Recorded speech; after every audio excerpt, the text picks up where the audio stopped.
L'aviation est née il y a plus de 100 ans et la France a joué dès l'origine un rôle fondamental et exceptionnel dans son développement. Si l'aéronautique occupe toujours, de nos jours, dans notre pays, une place importante, ce n'est pas par hasard, c'est le résultat d'une longue histoire. L'homme va commencer à voler avec les ballons, et les premiers à avoir accompli un vol libre en ballon sont deux Français, Pilâtre de Rozier et le marquis d'Arlandes, le 21 novembre 1783. Toutefois, la vraie solution, c'est l'avion, plus lourd que l'air, mais capable de s'envoler et de se diriger par sa puissance. C'est le Français Clément Ader qui deviendra le premier homme à avoir piloté un avion capable de quitter le sol sur quelques mètres le 9 octobre 1890. Mais pour progresser, il fallait comprendre la physique du vol et avoir des moteurs légers et puissants qui n'existaient pas. Au début du XXe siècle, de nombreux pays travaillent sur l'avion. Dans l'enthousiasme populaire, les Français vont vite. Et en 1908, Henri Farman, sur avion voisin, accomplit officiellement le premier kilomètre en circuit, démontrant la capacité de l'avion à revenir à son point de départ. Aux USA, les frères Wright disent avoir volé en décembre 1903. Leur venue en France en 1908 et leur installation début 1909 à Pau de la première école de pilotage sont l'occasion de belles démonstrations qui entretiennent la compétition déjà vive entre les constructeurs.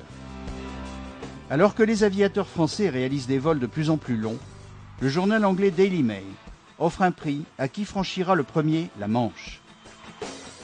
Louis Blériot, qui a déjà construit plusieurs appareils, s'inscrit et réussit ce célèbre exploit le 25 juillet 1909.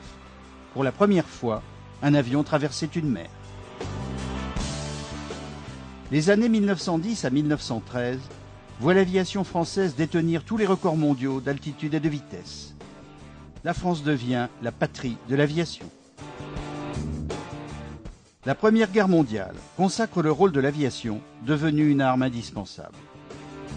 Si les missions se spécialisent, c'est la chasse qui, aux yeux du grand public, est le domaine des célébrités qui font la une de la presse.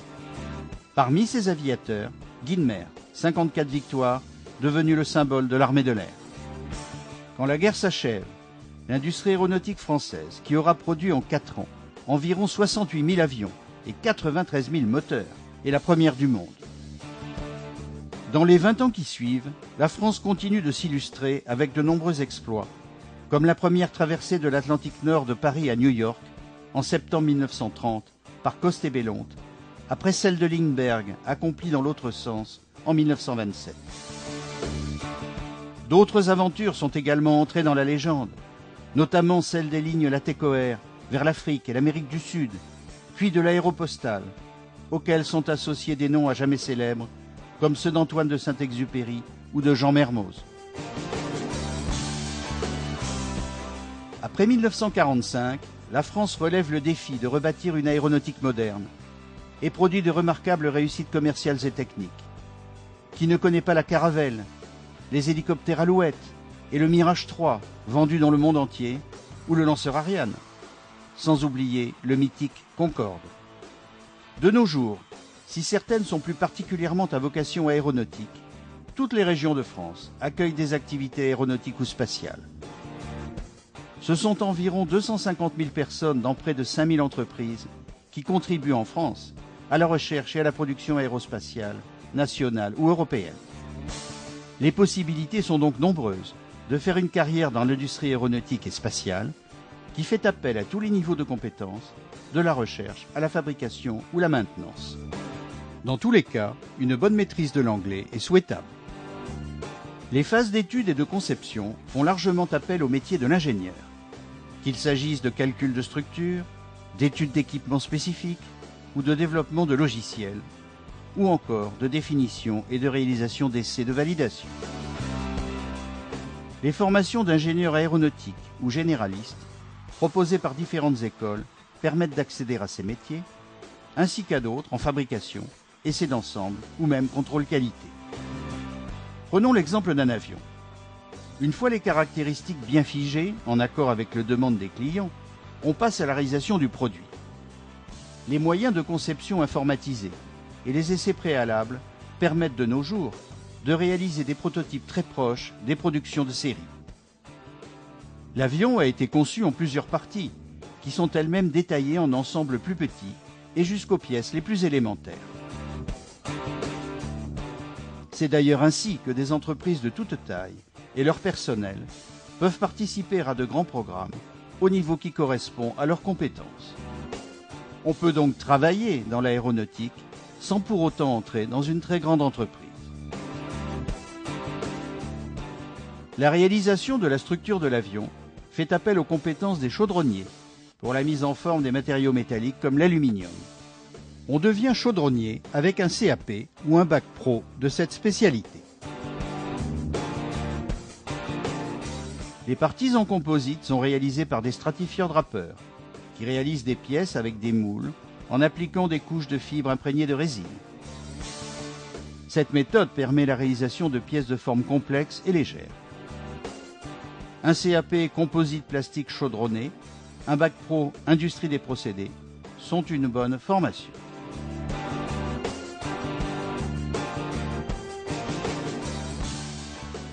De plus en plus de pièces de structure en composite sont réalisées au moyen de machines spéciales qui déposent automatiquement les couches de tissu ou placent des fibres continues selon une trajectoire précise. Un bac pro technicien d'usinage est une bonne base pour devenir opérateur de ces machines.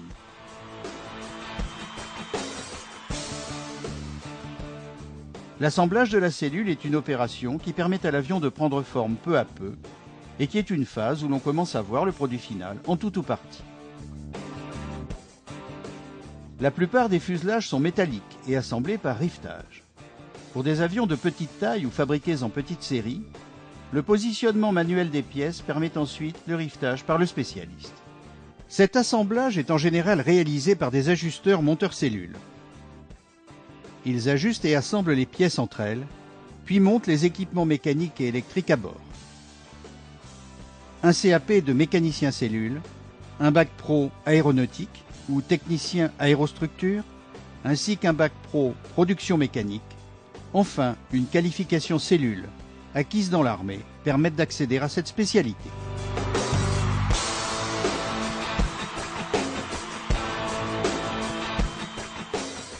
Certaines opérations sont, pour des raisons de grande série ou de très haute qualité, de plus en plus réalisées avec des machines à commande numérique ou des robots. Ces assemblages sur poste de jonctionnement et de rivetage automatique se généralisent, notamment pour les nouveaux programmes d'avions de transport d'Airbus ou chez Dassault Aviation. Les opérateurs, qui connaissent parfaitement le métier d'assemblage, ont aussi une qualification sur machine spéciale. Cette qualification peut s'obtenir dans l'entreprise, mais un bac pro, technicien d'usinage ou productique mécanique y prépare également.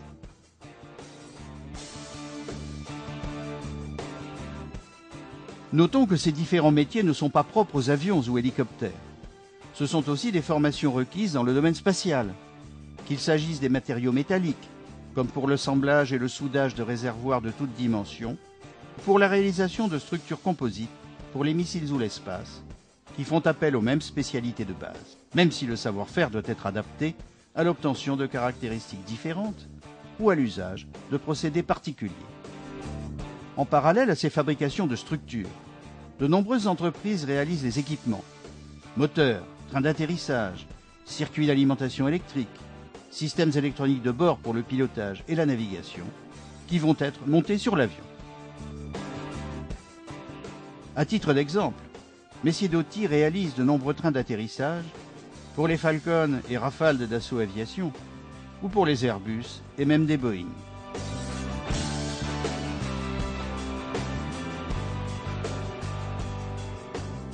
Ici aussi, l'usinage puis l'assemblage des trains, qui sont de beaux produits à la fois complexes et robustes, font appel à des formations comme le bac pro, pilotage des systèmes de production automatisés. Comme dans toutes les productions aéronautiques, la très haute qualité du produit demande un travail soigné. La propulsion, qu'il s'agisse du vol atmosphérique ou des engins spatiaux, est une spécialité fondamentale. De l'usinage de pièces sur machine à commande numérique à l'assemblage final des moteurs, de nombreux spécialistes contribuent à la réalisation de ces produits de très haute technologie qui rendent possible l'envol du lanceur Ariane, la mise en orbite des satellites, ou qui, dans un autre registre et sur d'autres principes, font voler les hélicoptères et les avions de toute taille. On retrouve les mêmes formations au métier de la productique informatisée et les bacs pro aéronautique, option mécanicien système cellule. Dans notre exemple d'avion, c'est le mécanicien moteur qui interviendra en atelier et traitera les pannes ou l'entretien. Enfin, la cellule et ses équipements convergent vers la chaîne d'assemblage finale. C'est dans ce type d'atelier que l'avion recevra ses ailes, fabriquées, assemblées et équipées par ailleurs, puis peu à peu, ses équipements et son moteur. Naturellement, c'est à ce stade qu'il faut aussi assurer toutes les connexions mécaniques, électriques, hydrauliques, l'alimentation au carburant, la mise en place de tous les instruments de bord et des commandes de vol. Enfin, tout ou partie de l'aménagement intérieur, l'insonorisation, les sièges, les panneaux décoratifs. Pendant cette phase, interviennent les monteurs cellules, titulaires d'un CAP mécanicien cellule ou d'un bac pro aéronautique, option mécanicien système cellule, ainsi que des spécialistes des équipements et moteurs, qui sont souvent titulaires d'un CAP maintenance système d'aéronef, d'un bac pro aéronautique ou d'une qualification acquise dans l'armée de l'air. Enfin, l'avion prêt est contrôlé et testé en vol. Si pilotes et ingénieurs d'essai sont à ce stade très sollicités, la mise en vol d'un aéronef après fabrication ou grande révision est un travail d'équipe. Dans cette équipe, le rôle du mécanicien de piste est très important et va de la vérification avant livraison aux opérations de maintenance avant le prochain vol. Un bac pro aéronautique option mécanicien système cellule est bien adapté à cette spécialité. Notre parcours ne serait pas complet si l'on n'évoquait pas la maintenance des appareils en service. Un rôle fondamental pour la sécurité des vols et la régularité du service aérien. Les CAP maintenance sur système aéronef et mécanicien cellule d'aéronef, ainsi qu'un bac pro aéronautique ou technicien aérostructure, permettent d'accéder à ces métiers de la maintenance qui mettent en contact permanent avec l'appareil et ses propriétaires. Une formation acquise dans l'armée de l'air, l'aéronavale ou l'aviation légère de l'armée de terre est aussi une excellente référence. Il faut d'ailleurs souligner que les armées proposent des carrières aéronautiques à tout niveau et couvrant de nombreuses spécialités. Cette formation, acquise sur du matériel de pointe, est ensuite très appréciée par le secteur aéronautique civil qui offre des reconversions aisées. Enfin, dans l'aéronautique civile, il faut évoquer la grande variété des métiers proposés par les opérateurs aériens. Le pilotage, bien sûr, mais aussi les carrières de personnel de bord et tous les métiers au sol qui contribuent à la mise en œuvre des avions et au service des passagers. Chacun de nous a un jour levé les yeux pour voir passer un avion. Assister à un meeting aérien est toujours un spectacle passionnant, car l'aviation, c'est une passion. Derrière ces Airbus ou Rafale, les satellites, les lanceurs Ariane, il y a en France 250 000 personnes qui travaillent pour l'aéronautique et l'espace et partagent cette passion. Ils sont conscients de participer à une aventure commencée il y a plus de 100 ans et ils en sont fiers.